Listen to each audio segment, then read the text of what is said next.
Welcome everyone to the Montessori Family Alliance. I'm so glad that you're here today. If you are returning, welcome back. If you're new, I'm glad you're here. I'm Lorna McGrath and I am your host, and today I'm also your guest. Today, our topic is clutter. And I have the question, clutter, does it make you crazy? If you read my introductory letter or my reminder letter, I said, clutter makes me really crazy. And I think that I'm a pretty easygoing type of person. But when I sit down to do something and there's clutter everywhere, it really does make me crazy. And so I wonder what that does for our children as they grow up. And this article that I read about clutter and stress was actually by psychology Sherry Borg Carter. And so most of the information today that I have for you comes from that article. And she was talking about our homes, our workplaces. She was talking about adults and how clutter affects them. But over my many years of teaching in a 3 to 6 classroom, raising my own 2 children, I really feel like clutter and stress also go with children. And so I wanted to read you a couple of things. So the first quote that I'll read you is from Sherry Carter. She said, "Clutter can play a significant role in how we feel about our homes, our workplaces, and ourselves. Messy homes and workplaces leave us feeling anxious, helpless, and overwhelmed." I also wanted to share this quote. New York-based Feng Shui expert and author of The Holistic Home, Laura Benko, said, "An excessive amount of clutter stops us from having clarity of thought and can weigh us down emotionally." And here's a quote from our friend Maria Montessori. She said, "Order is one of the needs of life which, when satisfied, produces real happiness." She also said, "The child has a different relationship to his environment from ours. The child absorbs it. The things he sees are not just remembered, they form part of his soul. He incarnates in himself all in the world about him that his eyes see and his ears hear." So, Sherry Carter is speaking to us as adults and about our adult environments. And I've known for a long time that clutter does make me crazy. But it took me a while to think about my own daughter. And when I read this article, I did think about my own daughter. She's now in her 30s. But when she was a little girl, her bedroom was always constantly a mess. There were things everywhere. In fact, at one point, I said to her, "Is it okay with you if I just clear a path to your bed in case something happens in the night and I need to get to you?" And I would try really hard. And she went to Montessori school, by the way. And I would try really hard with her to help her clean the room. And I often felt like she could clean it herself as she got a little bit older, but she didn't like to. And even sometimes I would get so disgusted with the room, I would clean it up myself. And then she'd come to me and say, "But Mom, I don't know where anything is now that you've cleaned it up." One of the things that I've noticed about her as she has grown up and become a young woman is that she really loves to do things with other people. So when you're thinking about your own child today, as we talk about these things, think about whether your child likes to do things alone, can play easily by themselves, takes on tasks by themselves, or if they really like having somebody else with them. I know that people have known for a very long time about clutter and anxiety and stress, because feng shui is not something that is new. It's been around for hundreds and hundreds of years. And so, as in the quote that I gave you from Laura Benko, The Holistic Home, she talks about how feng shui works with people on decluttering their homes because it has an effect on our clarity of thought and can weigh us down emotionally. I want to go back to the first one too, where Sherry says, messy homes and workplaces can leave us feeling anxious, helpless, and overwhelmed. Overwhelmed, oh, for sure. We're going to go into that a little bit more as we go through this. I wanted to, though, bring it down to children because, of course, I'm talking to you as parents and maybe some teachers here too, that we work with children, and children learn habits about how they live and what they do from a very young age. And when it comes to environment, this is really important. The child absorbs the environment. They take in everything that's going on from tiny little babies and then infants and then mobile infants and toddlers. They're taking in the environment. So if our home environments are cluttered and chaotic in terms of the things that are in the environment, then that is not just remembered, but it becomes part of their soul. Whatever they can see around them or hear around them becomes part of them. So that's important for us as parents to remember, and of course as teachers. Those of you that are teachers and are watching, a big part of the Montessori training was all about how to prepare the environment and how to help children learn to put things away when they're finished, to straighten up the room at the end of the day. That's all to help them with their sense of order. And so this is an important thing for children. So let's see, what do we know about clutter? In the photo above here in the right-hand corner, you can see that this little baby's area has a lot of stuff, and it certainly could be overwhelming. So what we know about clutter is that clutter causes sensory overload. And for some people, that's a huge, huge thing. Sensory overload, has been around for years. And just imagine a person who already has sensory integration difficulties. If they're in a space that's very, very cluttered and things aren't in order and, it just feels chaotic because all of that extra information, visual stimulation, maybe auditory information, certainly all of those things will cause that person to overload. But even people who don't have sensory integration problems or situations can be completely overloaded and feel like, oh my gosh, I have to get out of here. I can't deal with this anymore. And that's because their senses are completely overloaded with all this stimulation. A pile of stuff here, a box of something over there, toys all over the place. Think about children. Think about their rooms. Think about a toy box. Talk about sensory overload. Toy boxes. Throw everything in there.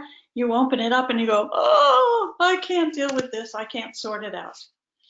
I know when I am, trying to get down and concentrate on something, trying to do a task, I can't when things are cluttered. I am so distracted by the clutter that I can't make myself focus in on whatever it is that I'm supposed to be doing. And children are like that too. When they're surrounded by clutter, they can't concentrate. They're too distracted by what's going on in the room. And so it causes distraction, causes us not to be able to concentrate.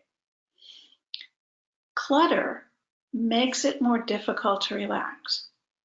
When we are working on something, when a child is working on something, we can do it much better if we are relaxed.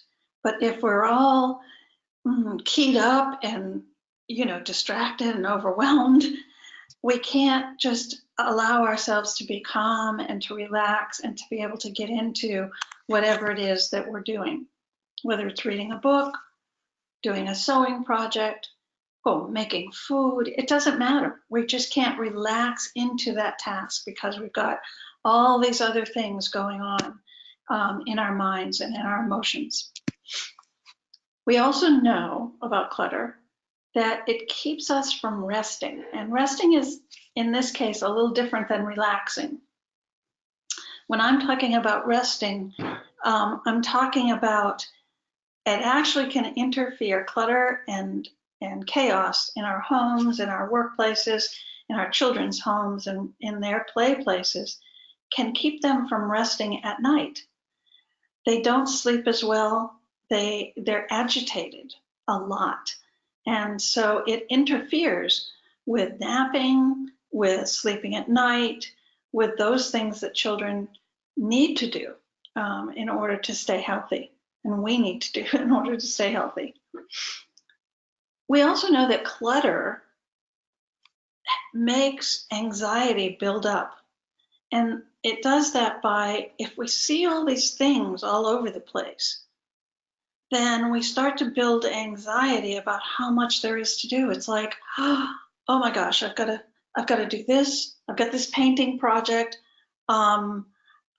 Here's something else that I need to do. I've got things that I need to mend. There's the dishes. I've got to wash the dishes. And we begin to start getting very anxious about how much there is to do and how are we ever going to get it all done. And children feel the same way as well. So that's why in Montessori, we teach them that they take out one thing at a time. That's it, one thing at a time. Everything else stays away.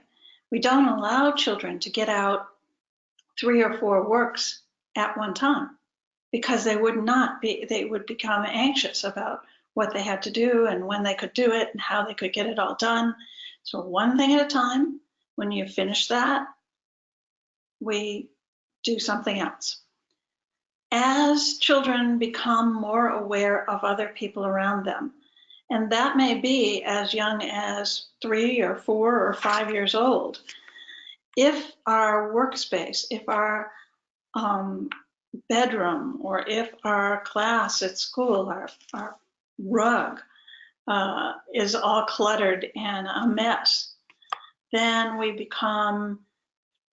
start to feel this guilty thing like, oh my gosh, I should have cleaned this up. Older children at home, they should have cleaned up their bedroom. Mom always likes me to clean up the bedroom and I haven't done it.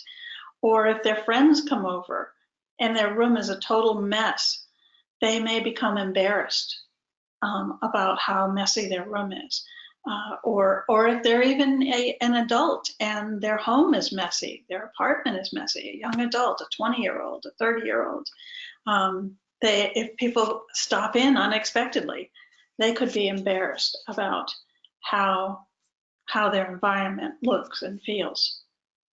We also know that clutter inhibits creativity and productivity. And again, go back to all the other bullets and you can see why. I mean, it does not allow us to be able to be creative because we're too keyed up, we're too anxious, we're too overwhelmed, we're too, whatever it is that it is. And so we can't be creative when we're in that mode. We can't be relaxed and productive. We tend to not get things done because we'll go from one thing to another thing to another thing and never really get anything done. And so it inhibits our ability to be productive.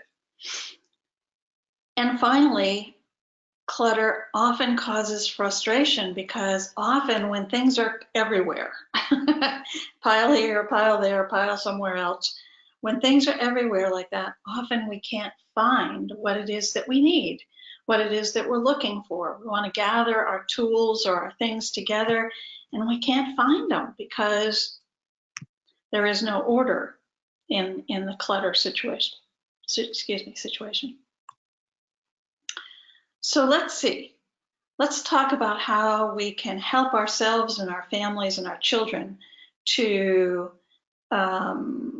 get rid of the clutter and clean up our places where we live and work so that we can be the best that we have to offer. I believe you should start young. I like this photo because it shows that this really goes through our whole growing up time and even into our adulthood. Start young with helping them to be more organized and to keep things in order. And obviously, when it's an infant, remember I said that Montessori quote, remember it said, the child actually absorbs their environment. So it's really not going to be so much of teaching them how to, like you would with an older child, but trying to keep your own spaces organized and tidy. And keeping their room organized and tidy will also help. And so you start young by helping them to absorb this idea of less stress and more order. As children grow, and you can see in the timeline here that they're getting into older, early childhood, elementary school, into teenage years, in the home, help each other out.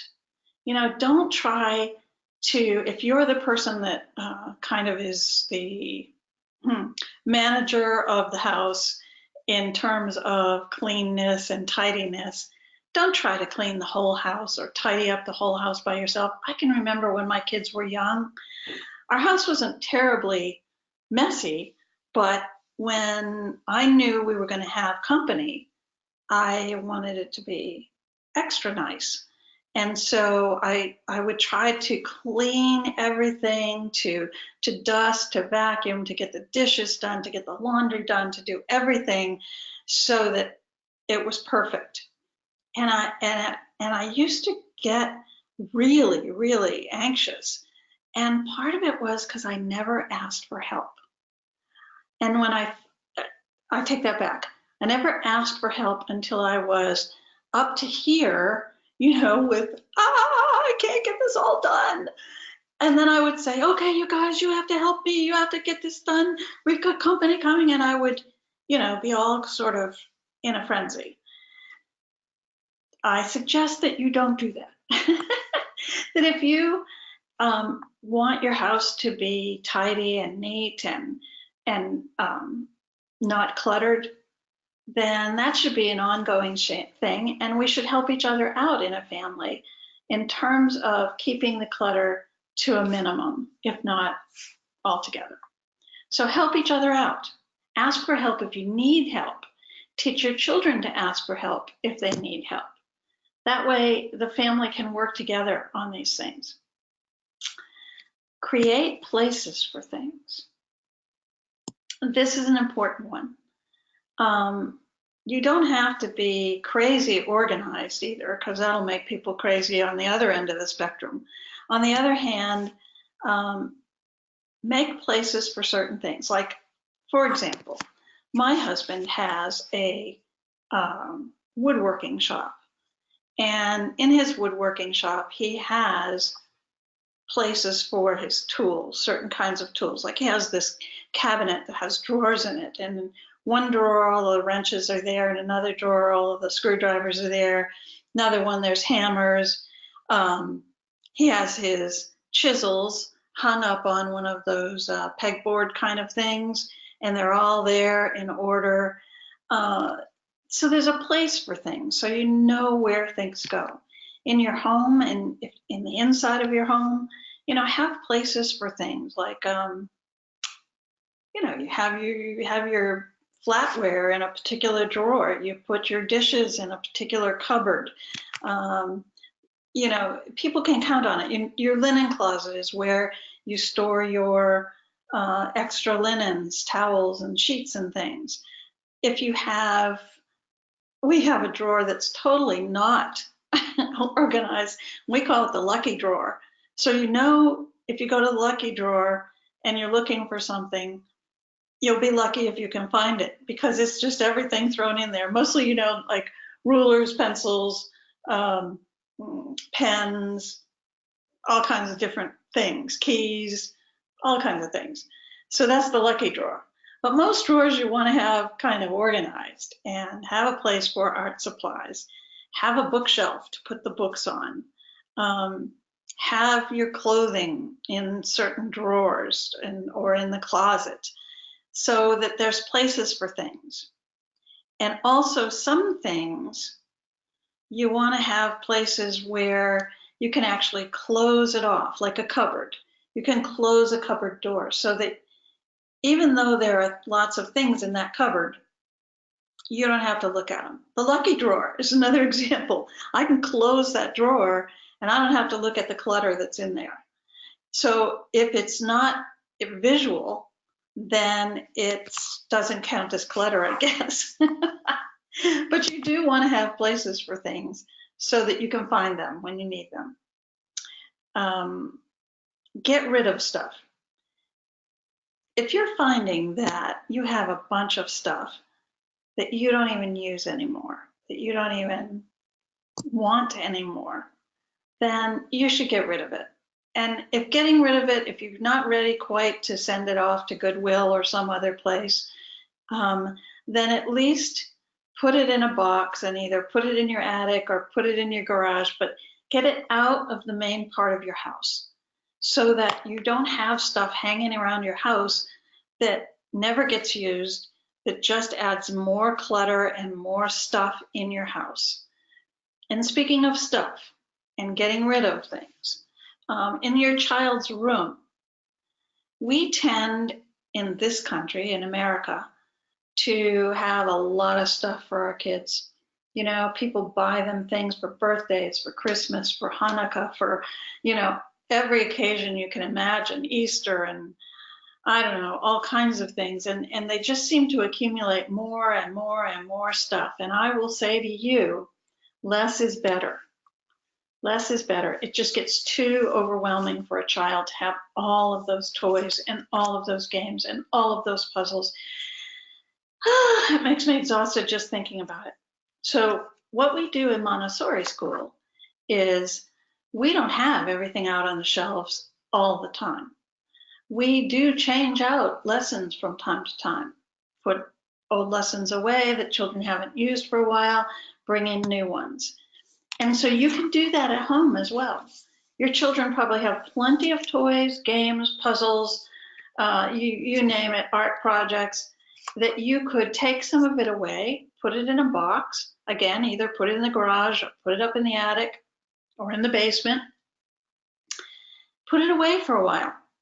It's so fun when after, let's say, 3 months, 4 months, 6 months, I don't know, however long you think, you say, you know what, let's change out your toys.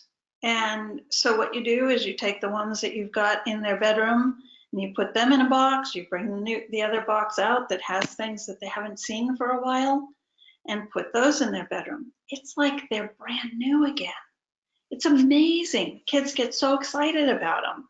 And then you can switch them out again. And then if there are things like if your child is no longer a toddler crawling and is now a little person standing up with maybe a ukulele or some kind of musical instrument, there are toys that you had for that child when they were a toddler that that older child doesn't even need or want. Pack them up. Either put them away or take them to Goodwill or some charity that you know of for children that need toys, or a daycare center, whatever it is, pack them up, get rid of it, because there's no point in having it in your home. It just adds clutter. Put things away when you're done.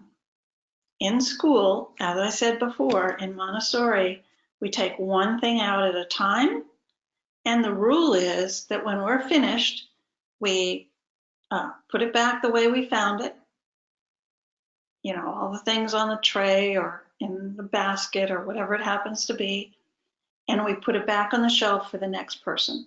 Now, obviously at home, they don't have to put it back on the shelf for the next person. It's their room, it's their toys, but it really is a good habit and a good idea to help children learn to do that. That once they're done with a particular activity, like let's say they want to get their coloring book and their color crayons out. That's fine. When they're finished with their coloring, they put their coloring book and their crayons back. And then if they want to play with Play-Doh, they can get the Play-Doh out. And when they're finished, they put that back. It just makes for a happier experience and a less stressful experience for the children than if they get everything off of all of their shelves and it's all in the middle of the room. It's just way too overwhelming. So put things away when they're finished. And then at the end of the day, this cleanup one, it's different than put things away.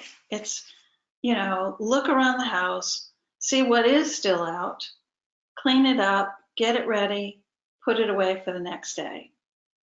And the last one is make it fun. Don't make it drudgery. Sing while you're putting stuff away. Make up a funny song about putting stuff away. Clap your hands, dance, who cares? Just make it fun so it's not drudgery to have to clean up and get those things put away. So I hope that this has helped you. I know that some children have a harder time with this than others, because I had a daughter who just really had a hard time with clutter. And I know I watched her. She became so anxious all the time. And part of it was because of the clutter. And so if you can help your child to deal with that and to find ways to remove a lot of that clutter, it will also remove a lot of stress, a lot of anxiety, a lot of overwhelm, and help them to become more productive, more creative, more able to concentrate on the things that they want to do. So thanks for joining us. Here's a picture that I just wanted to put in the end here of, this is for a toddler. This is a toddler's shelf in their play space. But notice how few things there are, and notice how half of them at least are items that are totally by themselves. They're different activities. The baskets down below have an order to them, believe it or not. They are, some of it is for hard toy kind of things. The one in the middle is for soft things like stuffed animals or a soft blankie. And the third basket on the right is different kinds of balls. So I just thought I'd throw that in so you can see how we can take care of clutter and not have a toy box, how to break things down and make some order out of things, and how to help your child feel so much better. Again, thanks for joining me today. It was great.